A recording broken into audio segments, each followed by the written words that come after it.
Chaotic moments after a bomb blast. Marines run with stretchers to help their fallen comrades. An explosion went off right behind this building just moments ago. A radio call came in, 2 Marines are down. 2 men are carried away. A third, less seriously wounded, manages to walk out. They are 2 bomb disposal experts, known as an EOD team, and a combat engineer. Captain Nathan Opie rushes to the scene and gets the bad news from one of his men. He said that they got Greer and they got him pretty bad. And at that point, he brought me over there to Greer, and I saw the EOD techs as well, and we just started getting them on stretchers and getting them out of there. Corporal Daniel Greer of the 4th Combat Engineer Battalion has a serious brain injury, which will later claim his life. Sergeant Johnny Jones, an explosives disposal expert, has lost both his legs. Staff Sergeant Eric Shear, also a bomb expert, suffers serious shrapnel wounds.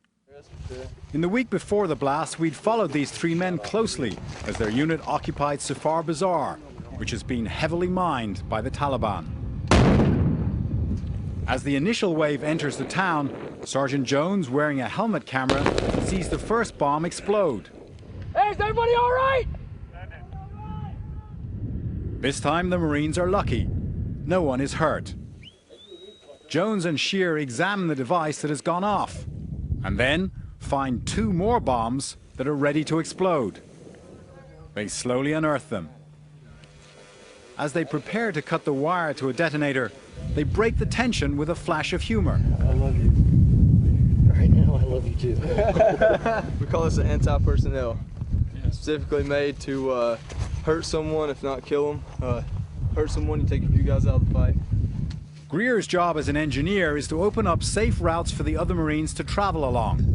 Dig along the wall a little bit and then come out. Often that means blasting holes in walls to avoid possible booby traps. After 4 days inside the town, the Marines have already discovered 40 IEDs. Now their work is slow and meticulous.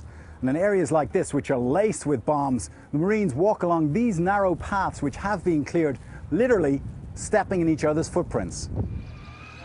When possible, they use robots and explosives to try to detonate IEDs from a distance.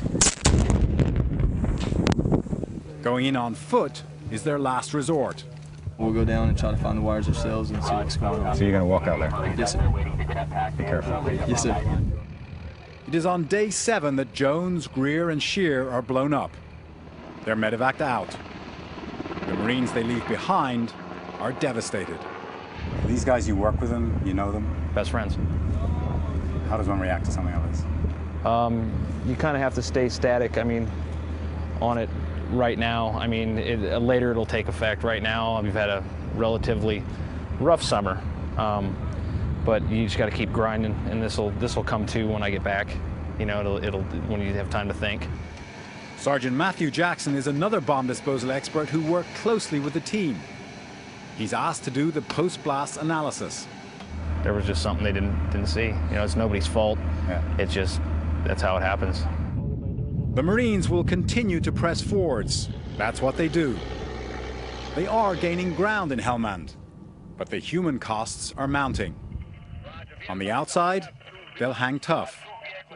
On the inside, the hurt is growing. Terry McCarthy, CBS News, Safar Bazaar, southern Afghanistan.